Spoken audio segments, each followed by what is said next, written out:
Welcome to VLearn. This is session number 6 of VLSI design. In this session, we'll discuss about wire resistances, we'll discuss about wire capacitance, we'll discuss about RC delay, we'll discuss about crosstalk, we'll discuss about wire engineering. पहले समझते हैं कि ये wire कहाँ से बनेगा और इसकी रिक्वायरमेंट क्या है। जब हम बात करते हैं VLSI सर्किट्स के अंदर इंटरकनेक्शंस की, तो वहाँ पे हमें रिक्वायरमेंट है वायर्स की. We require some kind of metal to be there, and that metal will basically provide the connectivity between two terminals. ठीक है. अब वायर्स के साथ साथ और क्या क्या चीज़ें यहाँ पे ऐड हो जाएंगी. वायर्स अगर आप यूज़ करेंगे तो इसी के हेल्प से आपको स्पीड मिलेगी, पावर सप्लाई दे पाएंगे आप, और नॉइज़ जो है वो मैनेज कर पाएंगे. ठीक है. वायर्स के लिए हम करते क्या हैं, we deploy metals for wire, but there is one small difference. क्या करते हैं हम कि एक जो भी हमारा स्ट्रक्चर तैयार हुआ था उसके ऊपर एक लेयर नॉन मेटल की रखते हैं, नॉर्मली सिलिका की रखते हैं. एंड देन आफ्टर उसमें जिन जिन जगहों पे हमें वायर टर्मिनल से कनेक्शन देने होते हैं वहाँ वहाँ हम उसको बर्न कर लेते हैं, और उसके बाद उनके बीच में हम कनेक्शंस प्रोवाइड कर देते हैं with the help of wires. If you talk about wire, तो यहाँ पे हमारे पास इसके दो पैरामीटर्स आते हैं. एक तो उसकी अपनी थिकनेस है और दूसरा दो वायर्स के बीच का गैप है. ठीक है. तीसरी चीज़ आपको अगर उसके बारे में कुछ इन्फॉर्मेशन हो सकती है तो that is the height of the metal, that up to what height you are providing the metal. ठीक है. तो कुल मिला के तीन इन्फॉर्मेशंस हमारे पास अवेलेबल हैं, width, then separation, and here thickness. Sometimes we measure this length also. Okay. now इन चीज़ों की वजह से फ़र्क क्या पड़ना है. देखिए, सबसे पहले तो अगर हम बात करें कि लेंथ, विड्थ, इन सब चीज़ों का फ़र्क क्या पड़ना है, why we are bothering about all these things. तो यहाँ पे अगर हम कनेक्शंस की बात करें तो कनेक्शंस तो हमारे अगर दूर दूर सिग्निफिकेंट डिस्टेंसेस पे हैं then there is no problem. ठीक है. बट हमारा डिवाइस का साइज़ छोटा होता चला जा रहा है, तो उसके साथ साथ आपके जो ये वायर के बीच में सेपरेशन है ये इसकी विड्थ के कंपेरेबल होगा. ठीक है. और अगर विड्थ के कंपेरेबल है तो that means there will be some kind of capacitance that is auto generated, and there is some kind of resistivity, some kind of crosstalk is there. So इन चीज़ों को ध्यान में रखते हुए we'll go for the further calculations. Let's start with the wire resistance. Wire resistance, सबसे पहले तो wire के साथ रेजिस्टिविटी का फैक्टर आता है कि ये करंट को कितना रोकने की कोशिश करेगा. ठीक है. That resistivity is rho, that is in terms of ohms meter. And suppose if you want to calculate the resistance, then it will be rho L by A. That is, A is thickness into width and L is the length of the wire. Okay. So rho L by A से आप इसे calculate करते हैं, where A is T into W. Okay. Now if suppose you want to have less resistance, so less resistance के case के लिए हमको क्या चाहिए, हमको ज़रूरत है कि रेजिस्टेंस बहुत कम है. उस केस में हम क्या करते हैं, हम मल्टीपल वायर्स को एक साथ लगा देते हैं, यानी we go for the higher thickness or higher area. Okay, if suppose we want to have more resistance, then we can have longer length.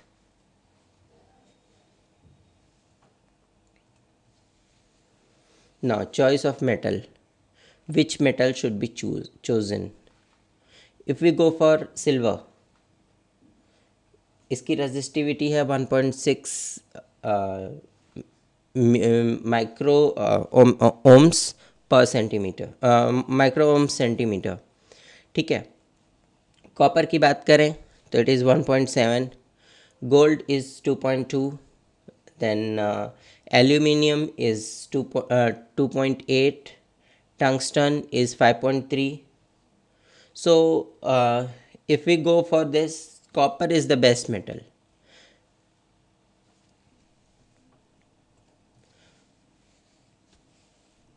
इसी तरीके से अगर हम शीट रेजिस्टेंसेस की बात करें, sheet resistances are the resistances that is generated between your terminal and the metal sheet.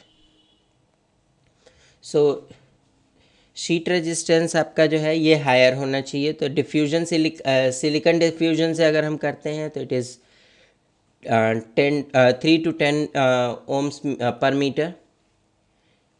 If we use some kind of silicates and polysilicons, then it is 50 to 200. In some cases polysilicon silicate silica के साथ अगर use करते हैं तो it is 3 to 10 again. And polysilicon अगर without silicate use करते हैं तो it is 50 to 400. Now in case of metal sheets are used, it is very less because metal sheet are conducting.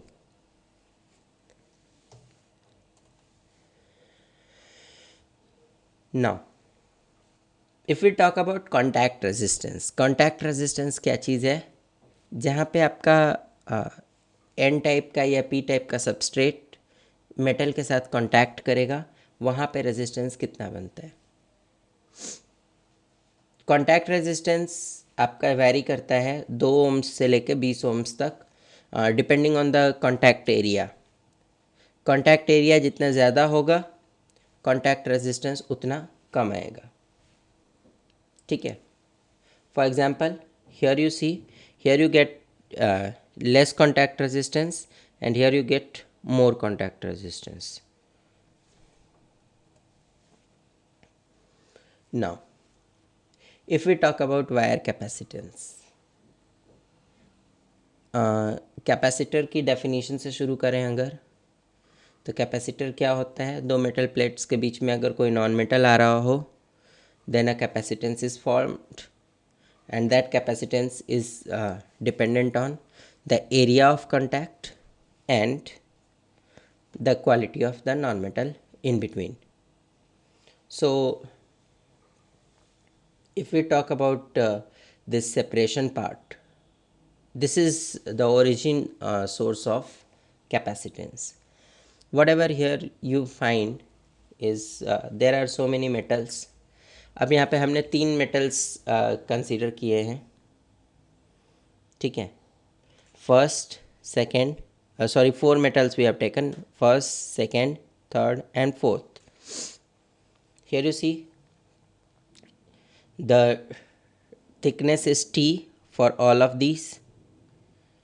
This distance is H2, this distance is H1. In the same way here it is S, here it is S. Okay, what you will find, there is a capacitance between the contact terminal and all the metals we have, और जो हमारा equivalent capacitance होगा इन सभी का total होगा. ठीक है. So wire capacitance is basically formed because of the separation here is not remarkable. Capacitance की बात करें तो epsilon A by D is the formula where epsilon is your permittivity that is K times epsilon 0, okay, where epsilon 0 is 8.85 into 10 power minus 34 minus 14, okay. For different type of material, K can be anything. For air it is 1, and for SiO2, that is the silica that we use, is 3.9, okay. So if we calculate for the capacitance part, here you find it is remarkable for smaller distances, okay. So अगर wire की length आपकी suppose 1 micrometer है, तो it is around 0.2 femtofarad, okay.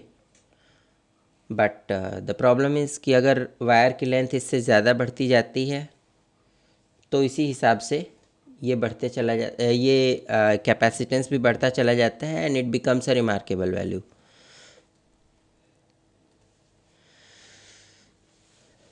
Now diffusion capacitance and polysilicon की बात करें अगर, तो डिफ्यूजन कैपेसिटेंस थोड़ा सा हाई होता है, ठीक है। इट इज़ अबाउट 2 फेम्टोफैराड पर माइक्रोमीटर।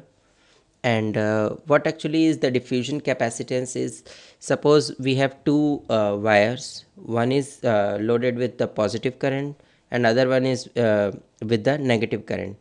So they create इन दोनों के बीच में कुछ diffusion type का होता है, और इसकी वजह से आपको जो है कैपेसिटेंस की वैल्यू थोड़ी ज़्यादा मिल जाती है। Although diffusion capacitance, while connections is not required, it is a kind of noise generator in case of connection making circuits. But अगर हम बात कर रहे हों diffusion capacitance की for the oscillators and something, then we require it. पॉलीसिलिकॉन्स की बात करें तो यहाँ पे C की वैल्यू तो लो होती है बट रेजिस्टेंस ज़्यादा होता है।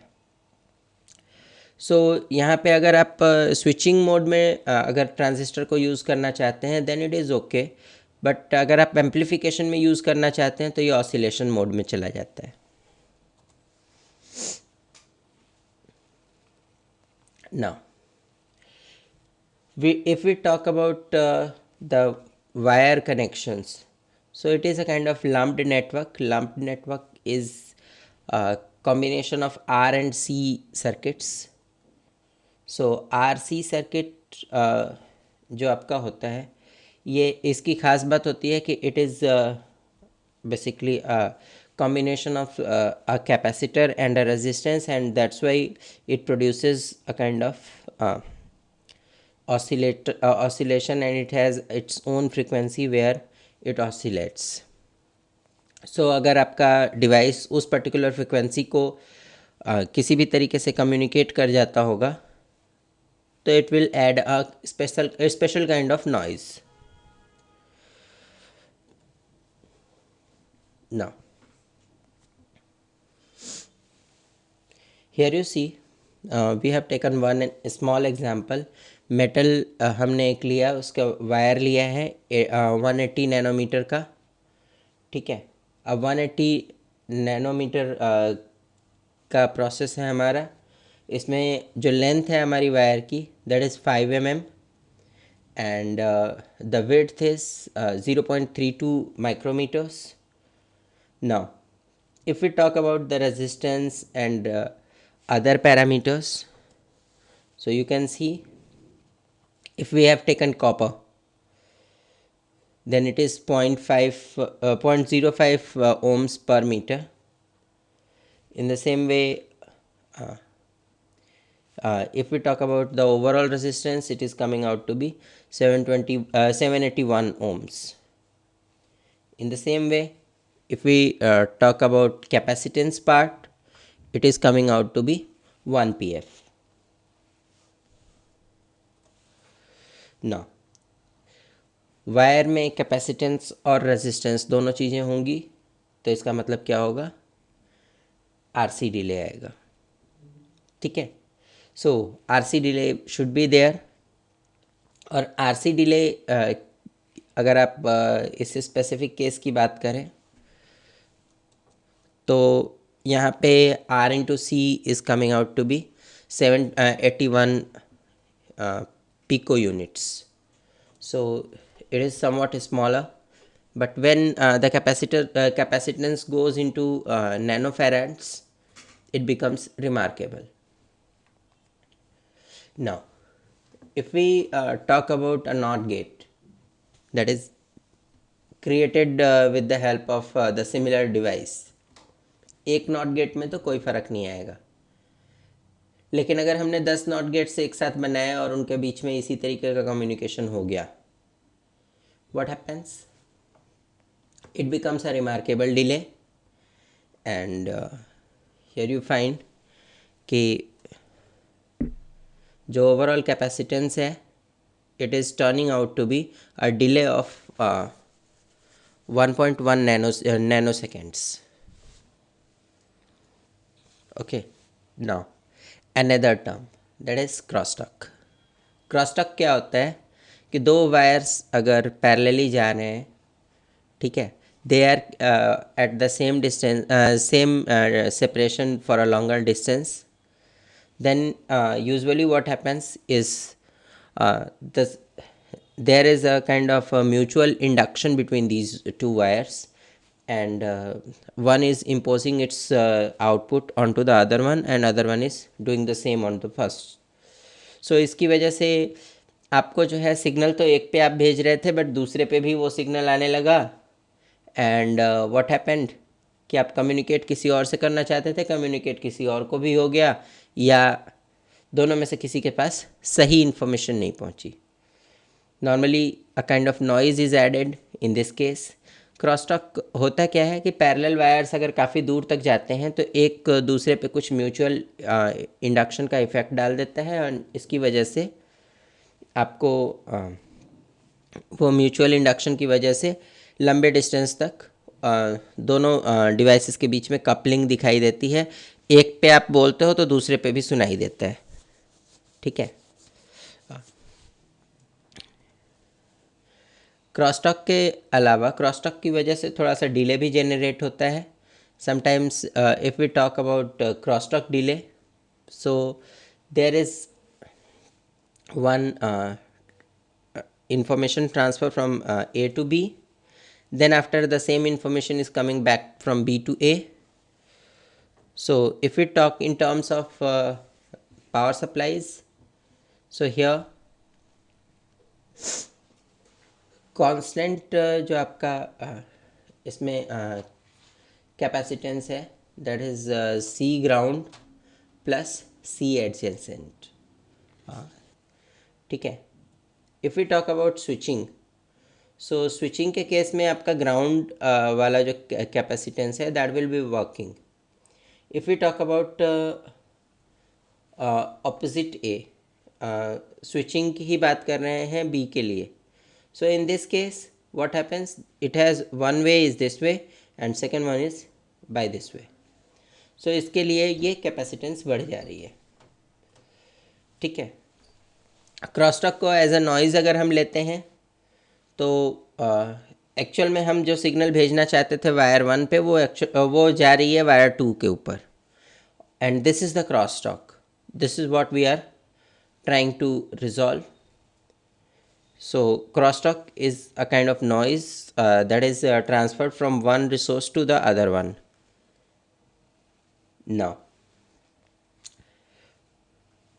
if we talk about crosstalk different problems, so इसमें होता क्या है कि आपने एक रिसोर्स सपोज दो नॉट गेट्स बनाए थे, आपने पहले नॉट गेट को तो 1 दिया, उसने आउटपुट में 0 दिखाना था, बट दूसरा भी अचानक से 0 दिखाने लग गया. Why? Because of the crosstalk.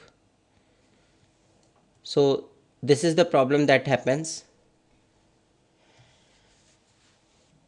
Now if we talk about coupling waveforms, so what happens is जो आपका ओरिजिनल सिग्नल है वो तो खैर हायर ऑर्डर का होगा, बट जो ड्रिवन यानी विक्टिम है That one is initially it is somewhat lower, later on it is somewhat more higher, then more higher, and then it is undriven by its own signal, it is driven by the other one's signal. Okay.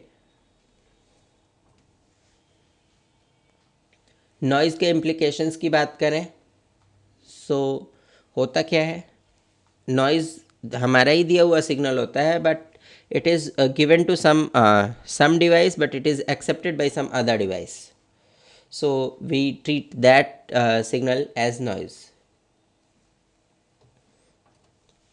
Now if we talk about wire engineering, what we have to do, what we should look on to, and किन चीज़ों को हम tolerate कर लेते हैं, ठीक है.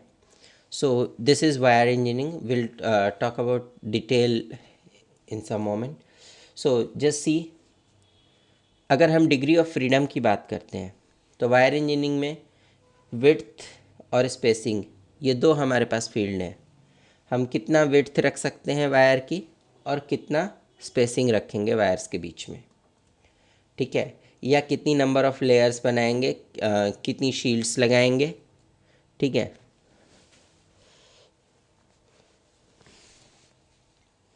सबसे next comes your repeaters. Repeater is basically कि आरसी की वजह से, मतलब रेजिस्टेंस और कैपेसिटेंस की वजह से एक पोटेंशियल लॉस होने लग जाता है एक सर्टेन डिस्टेंस के बाद. You will find that in longer wire it is difficult to achieve the same result. तो हम क्या करते हैं कि उतने के बाद कुछ डिवाइस लगाते हैं जो कि सिग्नल को रिपीट करे, ठीक है. रिपीट करने का मतलब क्या होता है कि it reads the signal and it regenerates the signals, ठीक है. So what we do is we create a driver and we create a receiver, ठीक है. जो आपका रिसीवर है वो रिसीव करने के बाद ड्राइवर को उसको फॉरवर्ड करता है, ड्राइवर उसको दोबारा से ड्राइव करके फिर से सिग्नल जनरेट कर देता है स्ट्रॉन्गर पावर से. ना रिपीटर डिज़ाइन करते समय क्या क्या चीज़ें सोचने की बात ज़रूरत होती है. सबसे पहला काम, how many repeaters we want. Secondly we have to take care that where how large should be the repeater should be, कितना बड़ा एक रिपीटर बनाया जाएगा. दूसरी बात, हमको देखना होगा कि क्या इसका हम कोई इक्विवेलेंट सर्किट ऐसा रख सकते हैं जिससे कि साइज़ भी छोटा हो जाए और वी कैन यूज़ और we can reject that repeater also, कि रिपीटर की ज़रूरत ना पड़े, ठीक है. Then if we move on to the equivalent circuit, we have two options here. Either we can go for reduction of RC delay, or we can go for increment of your number of devices. Now repeater की वजह से होता क्या है, ये signal को read करता है और वापस रीजेनरेट करता है. So it creates a small kind of delay. Delay तो आता है, but yes there is one big benefit that you can have greater fan out and greater devices can be connected. Now there is one activity for you. You have to define, you have to explain the RC delay, and secondly you have to calculate, find out what is crosstalk and why actually it is happening. That's all for now. Thank you.